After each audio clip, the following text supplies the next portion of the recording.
Baik, selamat pagi teman-teman semua dari Universitas Esa Unggul, di mana bahwa pada periode ini kita melakukan kuliah walaupun tanpa tatap muka, di mana mata kuliah kita mekanika teknik dengan beberapa kondisi kita masih tetap semangat. Mudah-mudahan seperti itu.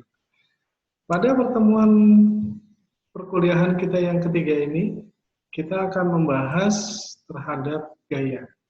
Apa sih gaya? Kemudian apa macam-macam gaya dan bagaimana menguraikan terhadap gaya. Oke, jangan disalah persepsikan ya, bahwa gaya di mekanika teknik adalah nanti akan kita jabarkan di bawah. Oke. Baik. Gaya adalah suatu aksi benda terhadap benda lain yang mempunyai arah besar, besaran, dan mempunyai titik tangkap. Jadi, perlu kita ingat bahwa gaya ini harus mempunyai arah. Arah, ya, kemudian mempunyai besaran dalam bentuk angka, dan mempunyai titik tangkap. Dimulai dari titik tangkap awal sampai akhir. Gaya ternyata sebuah gaya dapat kita gambarkan dengan anak panah. Ini untuk membuat secara sederhana saja. Jadi anak panah ini dapat mewakili terhadap arah, kemana arahnya? Apakah arahnya ke kanan, arahnya ke kiri, ke atas, ke bawah, atau nyamping? Ya, kalau serong maksudnya. Atau dengan besaran, karena anak panah ini kita bisa lihat bahwa punya besaran. Anak panah itu punya besar atau punya panjang, kita sebut panjang, yang dimulai dari titik tangkapnya adalah titik tangkap 0 sampai dengan berapa besarnya. Jadi anak panah sudah bisa mewakili terhadap gaya. Semakin panjang anak panah, maka semakin besar gayanya pula. Perlu diingat bahwa gaya itu adalah mempunyai arah, mempunyai besaran, dan mempunyai titik tangkap. Secara sederhana, ya, kita pergunakan anak panah sebagai aplikasi atau sebagai penyederhana dari gaya. Baik, kita lanjutkan. Gaya di sini ternyata punya dua sumbu, di mana sumbu yang kita kenal ada sumbu X dan sumbu Y. Ini berarti apa? Kita biasanya mempergunakan untuk dua dimensi. Bagaimana dengan tiga sumbu? Gaya dalam bentuk tiga sumbu, yaitu adalah sumbu X, Y, dan Z, yang kita kenal dengan tiga dimensi. Oke, kita lanjut. Ini contoh gaya.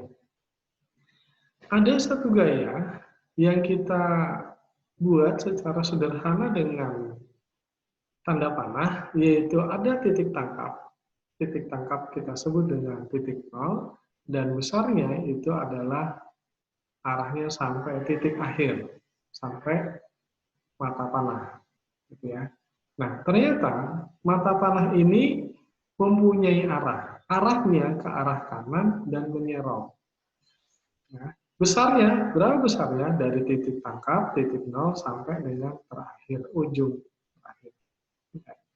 Nah, karena kita akan membuat bahwa gaya tersebut adalah dikonversikan terhadap sumbu X dan dengan sumbu Y, dengan sumbu X, berarti apa? Kita bisa urai gaya tersebut terhadap sumbu X, yang pertama, dan satu lagi adalah terhadap sumbu Y-nya. Kita coba lihat di sini. Gaya F1 yang ada di sini, ujung terakhir di sini sebagai titik tangkapnya, ini adalah titik nolnya, kita bisa urai antara sumbu X yang ada di sini dengan besar adalah ini. Jadi kalau misalkan kita tarik garis dari titik nolnya sampai titik akhirnya sampai dengan ke bawah, inilah yang kita sebut dengan titik tangkap sumbu X dari gaya F1. Yang kedua adalah sumbu Y. Sumbu Y di sini kita bisa tarik garis karena ini bisa diuraikan dengan sumbu Y sehingga kita bisa dapatkan F1 sumbu Y. Nah, kalau misalkan kita tahu bahwa F1 adalah penjumlahan dari F1 sumbu X ditambah dengan F1 sumbu Y. Oke, masih ingat dengan rumus Pythagoras? Inilah yang kita pakai di gaya. Oke. Pada saat kita berada di dalam tiga sumbu, yaitu adalah sumbu X, Y, dan Z, maka gaya yang ada di sini, yang tadi, ya, gaya 1, ya, ini perumpamaan gaya 1, titik tangkapnya 0 sampai dengan yang terakhir, kita bisa uraikan, di mana penguraiannya adalah dengan sumbu X, berarti akan kita dapatkan F1 sumbu X, kemudian F1 sumbu Y, karena diuraikan terhadap sumbu Y, dan satu lagi adalah sumbu Z, itu adalah penguraian dari titik atas ke bawah, ya, disamakan terhadap sumbu Z. Maka di sini kita bisa dapatkan sumbu F, ya, F1 X, F1 Z, dan F1 Y. Ternyata gaya yang tadi kita sudah bahas bahwa gaya adalah mempunyai arah, mempunyai besaran, dan mempunyai titik tangkap. Oke. Terdapat beberapa gaya, yaitu adalah gaya kolinier. Gaya kolinier adalah gaya-gaya yang bekerja pada satu sumbu kerja saja. Apabila satu sumbu kerja saja seperti sumbu X saja semuanya, berarti ini kita sebut dengan kolinier X. Pada saat ini adalah bekerja pada sumbu Y, kolinier Y. Pada saat ini bekerja semuanya pada sumbu Z, berarti gaya kolinier Z. Di sini, misal ada gaya A. Ya. Gaya A ini mempunyai besar 10 kN. Berada terhadap sumbu X. Kita bisa membuat arah dan besarnya dengan skala. Di mana kalau misalkan kita buat, misal skalanya 1 cm, itu adalah sama dengan 1 kg Newton, berarti besar gaya A dari titik 0 sampai dengan titik akhir adalah 10 cm, dan arahnya adalah terhadap sumbu X. Contoh lain, gaya pada B. Gaya B mempunyai arah sumbu X dengan besar 20 kN. Berarti kita dapat untuk mengetahui terhadap sumbu X, besar gaya B adalah 20 cm. Nah, di sini ada contoh saja penjumlahan intinya. Ada gaya C, yaitu adalah titik A ditambah dengan titik B. Atau kalau misalkan kita membalikkan saja, B ditambah A, atau sama dengan A ditambah B. Hasilnya berapa? Karena gaya A adalah 10 kN, dan gaya B 20 kN, berarti besar dari titik 0 sampai terakhir adalah 30 cm, atau kita sebut dengan 30 kilonewton. Gampang ya? Oke, lanjut kita. Ada yang kita sebut dengan gaya kongruen. Gaya kongruen adalah apa? Gaya kongruen adalah gaya-gaya yang bekerja pada satu titik. Coba kita lihat. Ini. Titik ini adalah sebagai titik pusat. Titik pusat X dan titik pusat Y atau Z.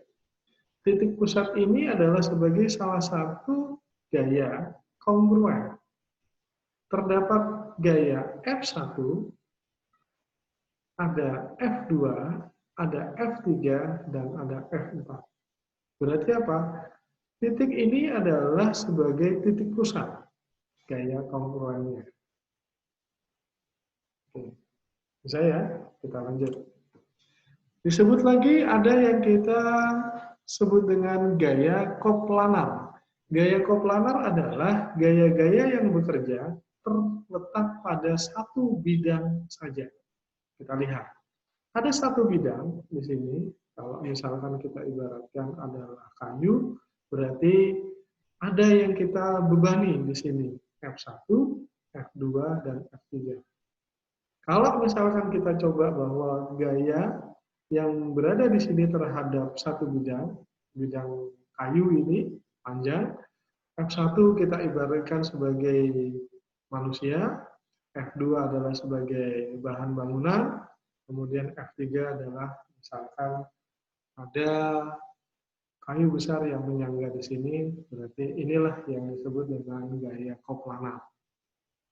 Baik. Dan ada satu lagi, gaya kopel. Gaya kopel adalah sepasang gaya yang sejajar, sama besar, dan berlawanan arah, yang bekerja pada satu batang yang akan menimbulkan momen atau kopel, atau nanti akan dia berputar. Secara umum, bahwa persamaan dari gaya kopel adalah momen F sama dengan M sama dengan F gaya dikalikan dengan jarak. Momen adalah Newton dikalikan dengan meter, gaya adalah Newton, jarak adalah M, meter.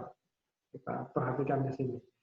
Gayanya yang terada di sini, F yang berwarna biru, itu menuju ke atas. F yang berwarna hitam, itu menuju ke bawah. Ini akan menjadi momen, atau kita sebut dengan gaya kopel. Jadi, dengan kita tahu bahwa berlawanan arah, dia nanti akan berputar dengan titik pusat, ya, di sini kita buatkan, inilah yang kita sebut dengan R. R ke sana dan R ke sebelah kiri. Baik, perjumpaan kita pada perkuliahan ketiga ini ternyata tidak terasa. Mudah-mudahan bisa bermanfaat dan beberapa referensi bisa Anda lihat dari beberapa yang lain. Selamat belajar dan terima kasih.